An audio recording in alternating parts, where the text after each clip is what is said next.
नमस्कार, मैं एसके सिंह, आप देख रहे हैं स्नान भारत न्यूज चैनल।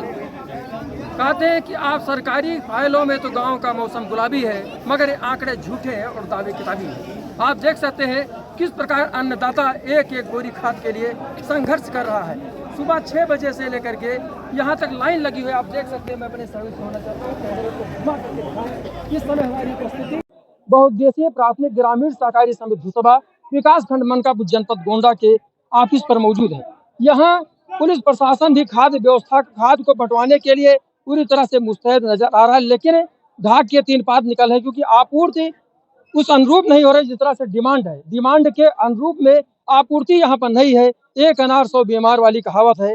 एक अनार है, उसके दाने को तोड़ तोड़ कर दिया जा सकता है। अगर जितनी खादें हैं उसके 5-5 किलो 10-10 किलो बांटा जाए तो लगता है कि प्रत्येक किसान को शायद नहीं प्राप्त हो पाएगा।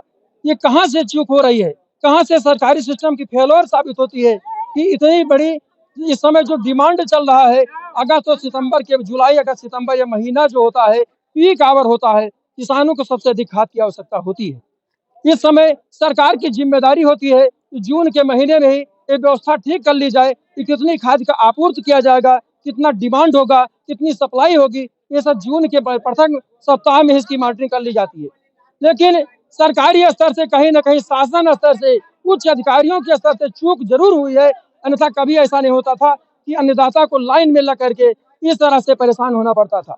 अगर अन्नदाताओं को समय से खाद नहीं मिलेगा तो जो किसानों की आमदनी दुगनी करने की बात केंद्र प्रदेश सरकार करती है, ये सरासर बेईमानी साबित होगा, क्योंकि इस समय अगर खाद नहीं इनको मिल पाएगा, खेत में खाद पड़ नहीं पाएगा, तो आमदनी क्या, प्रोडक्शन ठीक से नहीं होगा और खाने के लिए मुहताजी हो जाएगी। इसलिए सरकार के जो जो भी जिम्मेदार आला अफसर है लाख मॉनिटरिंग कर रहे हैं। जिला अधिकारी गोंडा अपने स्तर से मॉनिटरिंग कर रही है, उच्च अधिकारी हर समिति पर पहुंच करके मॉनिटरिंग कर रहे हैं। इसके बावजूद भी 15 दिन बीत गया जिलाधिकारी को मॉनिटरिंग करते हुए, लेकिन 15 दिन के पश्चात भी व्यवस्था ज्यों की त्यों बनी हुई है। आज भी किसान के जो अन्नदाता प्यारे किसान भाइयों का करके संबोधित किया जाता है मंच पर, नेता खड़े होते हैं, बोलते हैं कि हमारे अन्नदाता और प्यारे किसान भाइयों। किसान इतना हृदय से कोमल होता है कि उसी एक शब्द से वो अपना जान देने को तैयार हो जाता है। कि राजनेताओं के लिए इन स्थिति देख सकते हैं, कोई भी नेता यहाँ आकर के खाद बंटवाने की व्यवस्था सुनिश्चित करने की कोशिश नहीं कर रहा है। कोई जनप्रतिनिधि यहाँ नहीं आ रहा है, ना कोई एमपी और एमएलए। कोई एमपी और एमएलए चिट्ठी लिखने को तैयार नहीं हो रहा है कि कहाँ से खाद आएगा। आपकी जिम्मेदारी बनती है कि अगर आप वोट लेते हैं, जनप्रतिनिधि हैं, तो निश्चित रूप से जनता के सुख दुख में भागीदारी बनिए। आपको यहाँ पर आ करके उस व्यवस्था को सुचारू रूप से सही करने का पूर्णतः प्रयास करना चाहिए था। आपने वोट तो ले लिया, लेकिन जनता को ठगने में कोई कसर छोड़ा नहीं। अगर आप पूरी व्यवस्था ठीक रखते तो यहाँ अगर आपूर्ति ठीक से होती, यहाँ खाद पर्याप्त मात्रा में रहता, तो लाइन लगाने की आवश्यकता ही नहीं होती।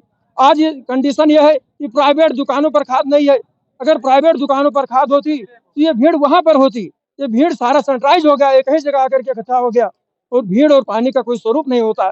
भीड़ का पानी स्वरूप धीरे धीरे चलाते रहिए। अगर आपने भीड़ को रोकने की कोशिश की, आपने पानी को रोकने की कोशिश की, तो निश्चित रूप से कोई ना कोई बड़ी घटना घट सकती है। ऐसे में अपने चैनल के माध्यम से इन अन्नदाताओं की आवाज को जिलाधिकारी गोंडा, आयुक्त देवी पाटन मंडल, एसडीएम मनकापुर और यहाँ सुरक्षा से जुड़े सीओ और कोतवाल जो भी जुड़े हैं, उनको मैं अवगत कराना चाहता हूँ कि अन्नदाताओं की समस्या से अवगत हों, अन्यथा बहुत देर हो चुकी होगी। ये अन्नदाता परेशान हो चुके होंगे, तमाम केसीसी लिए बैठे हैं, तमाम समस्याओं से ग्रसित हैं, तमाम के परिवार के लोग बीमार हैं। अगर उनके खेत में पैदा नहीं होगा तो कहाँ से केसीसी जमा करेंगे, कहाँ से बेटी के हाथ पीले करेंगे। तो परेशान किसान सड़क पर घूम रहा है। इनकी समस्याओं से अवगत हुई है, अन्यथा बहुत देर हो चुकी हुई। Bureau report, S9 Bharat.